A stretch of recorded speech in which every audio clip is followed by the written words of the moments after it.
Video walkthrough on Coleman Lantern. Start in the back. You are pre-wired for a backup camera. This does not come with a backup camera, but you are pre-wired for one. So if you'd like us to install one, we could definitely try to get that done. Then it does use power from your marker lights, so the running lights on your tow vehicle need to be on for the camera to work. Got a little outdoor mount for the grill to use. You just pick this up, pull it out, just like that. Rest the grill on there. There's some mounting kits. The grill is all packaged up inside. And then there's a propane quick disconnect right here with a valve on it. We'll leave this partially open for now so we can demonstrate the water heater. Water heater is super simple. So the first thing you guys will do when you get this, put your nylon plug in the drain hole. 15/16 is the socket size. I like to use a little short socket with an extension and a ratcheting wrench. They do make like a open end wrench tool for that. I don't like using it because I always end up hitting my knuckles on all of this. Once you get the plug in, as soon as you hook up water, whether it be from your pump or from your city water, it's going to start filling the tank. Then you'll be able to go to turn it on, and then you're good from there. Now, if you were using it for a week and then you're not going to use your camper again for a couple more weeks, and you got water in here, definitely recommend draining the water out. You don't want it to sit in there. It'll get stagnant. So to drain it before you take your plug out, crack your pressure relief, let all the water squirt out. Once the water stops squirting out, snap that closed, then you can take the drain plug out. If you neglect to do this first, you're going to get a bath because there's a lot of pressure built up in there. Other than that, I definitely recommend cleaning in here and back in there quite often. I would say 4 times a year. And then this closes. Let's see if I can. Easier with 2 hands. Here. Yep, definitely easy with 2 hands. 1 second.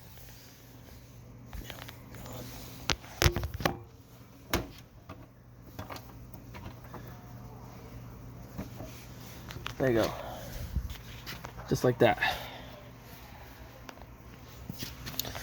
And then we fold this back in. Just like that. You got an outdoor shower. It's got hot and cold out there. I don't have my keys on me, but it's very simple. It's just like an extendable shower head comes out. There's even a clip on there to clip it on the door, but it has the shower like this low, so it's kind of pointless. But it's good if you got like kids or pets. Spray their feet down if they're playing in the mud, or someone's using the inside shower and you really got a shower. You can do it from out here. Bumper caps come off. It's giving the perfect spot to store your sewer hose. In fact, that's why they come off. It's designed to be able to store your sewer hose. Right over here, you have a cable inlet. So if you're going somewhere that provides cable, you can hook it up through here. You're able to watch it through cable rather than your antenna. Now, not a lot of places still provide cable, but occasionally you roll up to a campsite and you'll see a bundle of coax there. Come over here, city water connection. So if you come to a site that provides water, this is where you can hook your hose up to. You won't need to run your pump or anything. It'll operate off of city water pressure itself. And I definitely recommend a white hose. We sell those here. They just have a different coating in there. It's not like your traditional garden hose. It's meant for an RV. Right below that, you got your tank dump area right here. The lid. So make sure you guys have the lid on. Right there. So definitely recommend making sure all your valves are closed all the way before you take a cap off to hook your hose up. Now these don't come with a sewer hose. You're going to have to purchase that yourself. Then once you get your hose hooked up here, recommend dumping your black tank first. Just pull that handle out, let it get empty. Once it's all the way empty, then I recommend doing your gray. That gray water is going to flush out that hose so you don't have to carry around a stinky hose. And if you didn't know, black is your toilet water, your gray is your shower and sink water. This short cord, 30 amp short cord, built in with the unit. You can't lose it.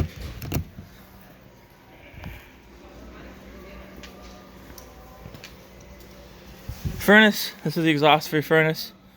Definitely recommend making sure it's clean often. They make screens for these. They don't recommend you run them with the screen on, but as far as like storage and transporting it, it's going to keep like road debris out of it. It's going to keep insects from building nests in there. Coming along, got pass-through storage right here. Goes all the way to the other side. That's where you can put the unruly children. Right here, lots of good information for you too.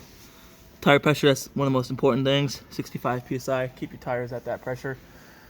Printed on the tires is going to be a different number. This is the number you want to go off of. And then you have your gross vehicle weight rating, cargo carrying capacity, how much your tanks will weigh full, and then your VIN, which you'll need for insurance. Got yourself dual 20-pound cylinders. They are filled. You don't have to worry about getting them filled. And you do have an automatic changeover regulator right here. So it's pointing to this tank. It'll pull from this tank first. Once this tank were to get depleted, and if this tank were to be on, this will automatically switch to pulling from this tank. However, this doesn't rotate, indicating as it has switched. So keep that in the back of your mind. You might think you're still running off of this tank when in reality you're halfway through your remaining tank. So keep that in the back of your head. And then some people think having it in the middle like that is going to pull from both tanks. It doesn't work that way. It's one or the other. Got a Group 24 RV Marine Gray battery. Brand new. We put brand new batteries in these. We never have them on a lot with batteries. In the winter, I recommend taking your battery completely out, storing it somewhere warm, like your garage, your basement, somewhere warmer than being outside. And then if it's going to be a long time between trips, I recommend disconnecting the negative lead off your battery. That's going to keep anything from using your battery when you're away. Got your chains for, make sure you cross them when you're hooked up. You got your 7-way right here. This will get hooked into the back of your tow vehicle. That'll allow you to do your lights and your brakes and all that. And then right here, you got your breakaway cable. This will get hooked up to your truck or tow vehicle as well. There's a pin back there. It'll pull the pin out that box, activate the brakes on the trailer to keep everyone safe. Over here, you are pre-wired for solar. So you have to buy the solar kit, which comes with everything from this point on, so the panels and the wiring and all that. And then all that does is trickle charge your battery. So if you are primitive camping somewhere, you can at least have some battery power. Other side of that storage compartment. Got your stabilizer jacks. You got a switch up here. It's the same as the rear one, so we'll just do these ones to demonstrate. And I'll just show you where the button for the rear ones are. You can see one jack goes and then touches. The other jack goes.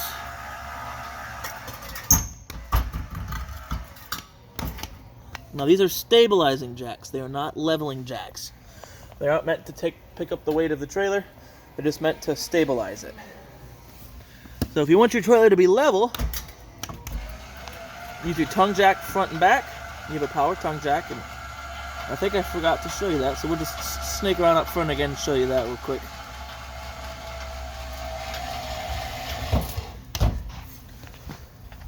Yep, so right up here, got a light on it, and then you can raise and lower. So you'd raise and lower the front to get it level front to back. If you want it level side to side as you're backing into your campsite, you'd put blocks underneath your tires on the low side to kind of get it level side to side. And then you lower your stabilizer jack, snug them down onto the ground, and that'll get all the shake out of everything. If you're on a dirt or gravel pad, I recommend some larger pads underneath the jacks, or else they sink in the dirt. Freshwater fill. This is where you fill your onboard fresh tank. So if you know you're going somewhere that doesn't provide water, you can get your tank filled at home. That way when you get there, you got some water to have to use. And then just like your water heater, I recommend draining it after every trip. So if you only used half of it, you don't want to leave half in there. So you drain it from right there. Outdoor power. It is GFCI protected. All your GFCIs are on the same circuit, so if one's going to trip, they're all going to trip. You got right here, it is your exterior range vent. So if you have the fan on your range hood, you want to make sure this is open so it actually vents it out somewhere. And then when you travel or overnight, I like to close mine. Because when you're traveling, it's just going to be flopping. Then overnight, you know, sometimes insects will make their way up in there. So keep it closed, keep insects from going in there. Exterior fridge vent is just for airflow for the cooling unit. Keep it clean in here. And I even sometimes recommend it maybe 2 or 3 times a year, taking this panel off and cleaning it back there. You do have an outdoor kitchen. Got a little mini fridge there. This works a little bit differently than the fridge on the inside. This only works when you're plugged in. It's more like a traditional mini fridge. And they do have this slide out deal. So you want to unbutton this, pull this out, lock it open like that. You open it, and turn it to the side. Locks open. Got a nice countertop. Got a nice sink basin. Hook this up through here.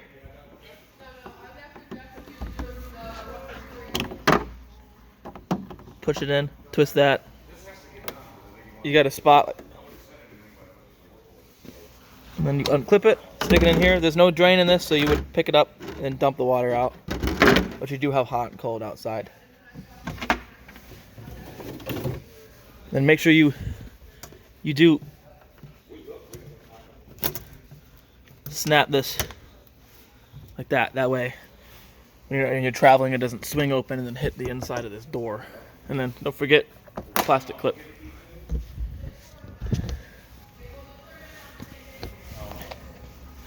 Then you have your back jacks, work the same as the front ones.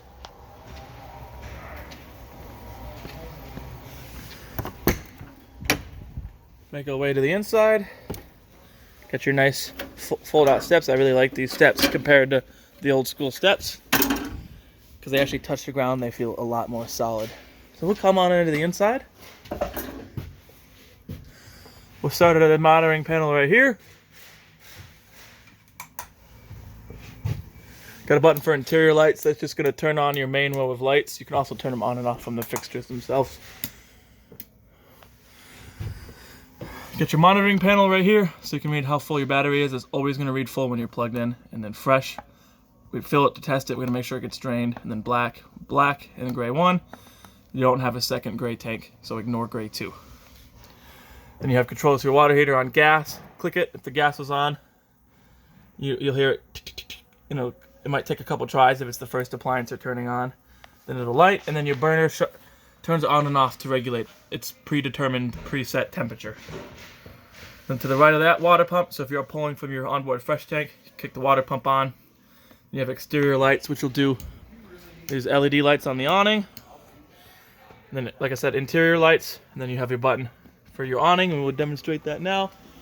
Although, make sure your door is open like that, because the awning will hit the door otherwise. So you can hit extend. Mind the water, they just washed it. So you can open it up. Does not stop automatically when it's all the way open. That's something you'll have to watch out for. And let off the switch when it's open, and we'll show you what it looks like when it's all the way open.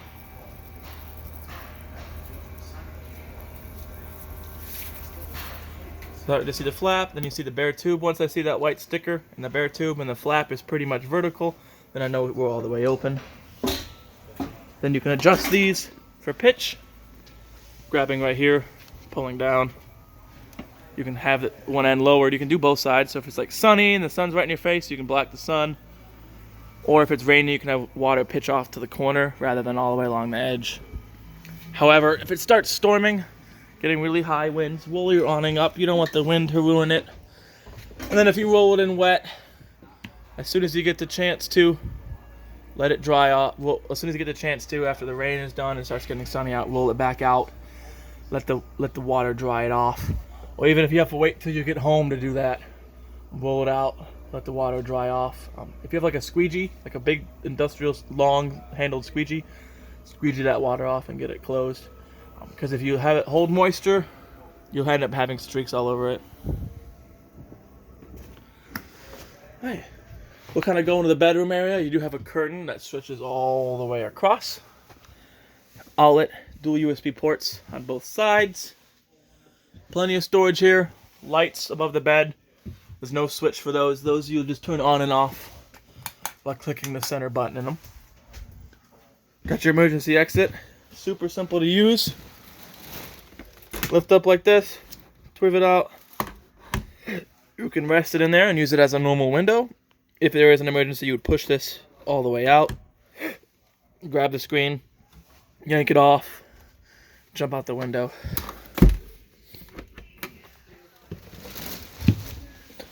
Wet down there, you got a carbon monoxide and propane gas alarm. That's hardwired to the 12-volt system, so there's no batteries you have to worry about changing.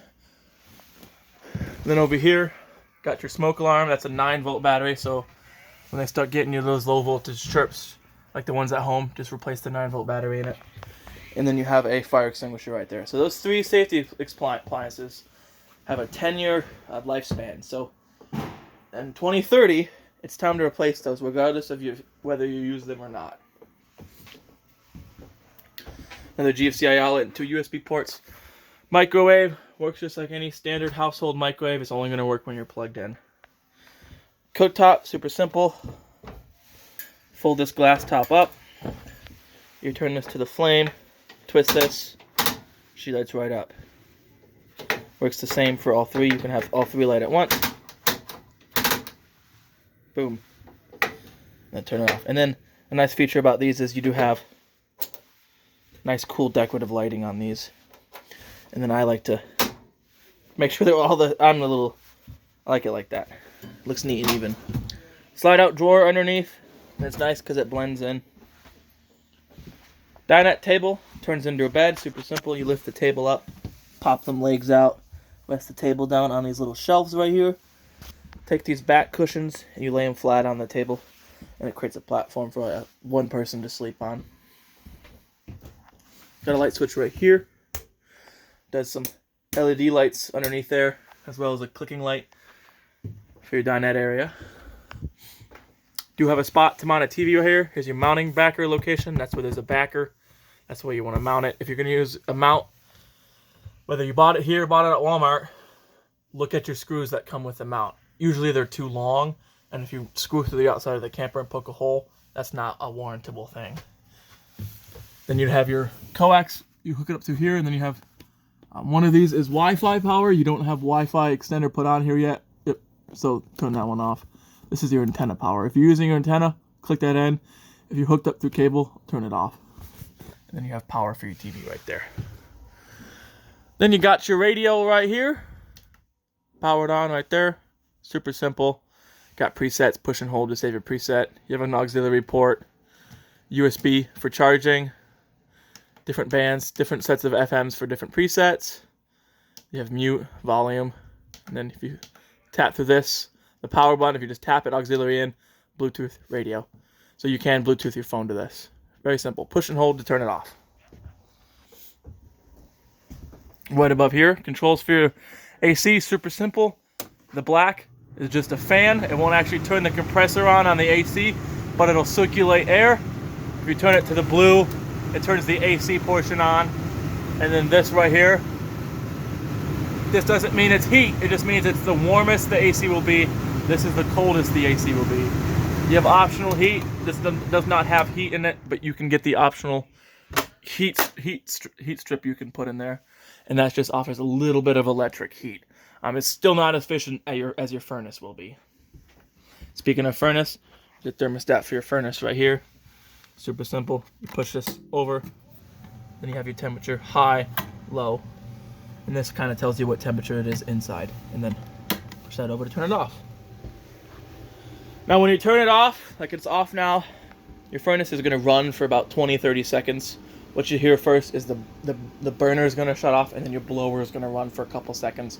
That's to vent out any unburnt gas. And then it's the opposite when you first turn it on. When you first turn it on, you're going to hear your blower, just your blower for a couple seconds, and then you hear that's the igniter, and then it should light. If it's the first appliance you try to run off of gas, it probably won't light right away. Usually the first thing I try to light is try to get one of these burners to light, because if you suck up enough propane to get to here, you've pretty much distributed it evenly throughout the unit. Make sure this gets shut off. Your fridge is super simple. Push and hold to turn off, and we'll leave it off now, because if we unplugged it, it'll light on gas. Okay, push and hold. So it's got one mode. It's auto. So it's going to default to 110. If you were to lose power, someone will trip over your show cord or whatnot, this will automatically switch to running off of propane for you. Unlike your fridges at home, these do take, I would say, 8 to 10 hours to get to operating temperature. So keep that in mind. If you can, plug it in the night before at home to let it get to its cool state, and then run it on propane going to the campground. Whatever here, you got your breaker box, all your breakers for your 110 volt appliances, all your fuses for your 12 volt. You got some 15s and 240s. I recommend carrying a box of assorted fuses just in case something were to happen. You have something to fall back on. Bunks, 300-pound capacity on the top one. Dual USB port, light. Bottom one, dual USB port, light. And then open up the bathroom. Come to the bathroom on the right-hand side. Put your light switch. Sink, very simple. Got your outlet, resettable GFCI outlet. So any outlet with this sticker on it is a GFCI outlet. And if you were to trip any of those, this is the one you come in and reset it at. Other than that, not a whole heck of a lot. You do have a fan vent. Crank this up to open it. When you turn your fan on right here. I definitely recommend running this when you're taking a shower. Just keeps the moisture off these walls. Shower's super simple to use. You have hot and cold, and then you pull this up as it's running to divert it to your shower. Then your toilet, you got a pedal right up front. As long as you're pushing that, it's going to keep flushing. So if you can see, so just keep holding it until you've cleared all of anything stuck, let off, and then close it. All right. So we got one more thing I want to make sure you guys see. We just got to find it. Sometimes it's in the fridge. Nope. Sometimes it's up here. Nope. Where did they put it? Should be here somewhere. Oh, there you go. In this blue bag is going to have all your manuals. There's going to be a complimentary thing of tank cleaner, and sometimes there's toilet paper roll holders for in the bathroom. There'll be a general Dutchman branded manual. That's pretty broad. It covers all of Dutchman's products. Definitely recommend when you get home just kind of glossing through it. That way you can get a little bit more information about this. And tell you anything, stuff you may not know, stuff I may not have told you. And then last, underneath your bed, you got some storage. That's going to be your grill. That big, long crank is going to be the backup crank for your tongue jack. Not your tongue jack, your stabilizer jacks. And the spot to put the backup crank is going to be on the driver's side.